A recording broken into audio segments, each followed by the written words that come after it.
ಪ್ರಜಾ ವಿಮೋಚನಾ ಚಳವಳಿಯ ಸಂಸ್ಥಾಪಕ ಅಧ್ಯಕ್ಷರು ಎ ಕೃಷ್ಣಪ್ಪ ಈ ದಿನ ಕಾರ್ಯಕ್ರಮ ಡಾಕ್ಟರ್ ಬಾಬಾ ಸಾಹೇಬ್ ಅಂಬೇಡ್ಕರ್ ಅವರ 136ನೇ ಜನ್ಮ ದಿನೋತ್ಸವದ ಅಂಗವಾಗಿ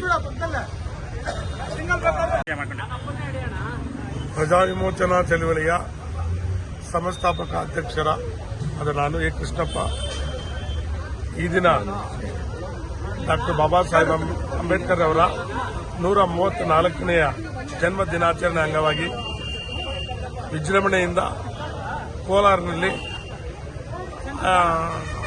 ಇದುವರೆಗೂ ಆಗದ ರೀತಿಯಲ್ಲಿ ಆಚರಣೆ ಮಾಡುವಂತ ಸಂಭ್ರಮ ಆಚರಣೆ ಆಗ್ತಾ ಇದೆ. ವಿಶೇಷವಾಗಿ ಎಲ್ಲ ಸಂಘಟನೆಗಳು, ರಾಜಕಾರಣಿಗಳು, ಸಚಿವಂತ ಡಾಕ್ಟರ್ ಬಾಬಾ ಸಾಹೇಬ್ ಅಂಬೇಡ್ಕರ್ ಅನುಯಾಯಿಗಳು ಎಲ್ಲರೂ ಸೇರಿ ಈ ಕಾರ್ಯಕ್ರಮನ ಈ ಸಾರಿ ಅದ್ದೂರಿಯಾಗಿ ಮಾಡ್ತಾ ಇರೋದ್ರಿಂದ ತುಂಬಾ ಸಂತೋಷವಾಗ್ತಾ ಇದೆ. ಹಾಗಾಗಿ ನಗರದ ಜನತೆ ಹಾಗೂ ರಾಜ್ಯದ ಜನತೆಗೆ ಡಾಕ್ಟರ್ ಬಾಬಾ ಸಾಹೇಬ್ ಅಂಬೇಡ್ಕರ್ ಅವರ ಶುಭಾಶಯಗಳು ಹೇಳ್ತಾ ಮುಗಿಸ್ತೀನಿ. ಜೈ ಭೀಮ್. ಅಣ್ಣ ವಾಯ್ಸ್ ಕೂಗಿ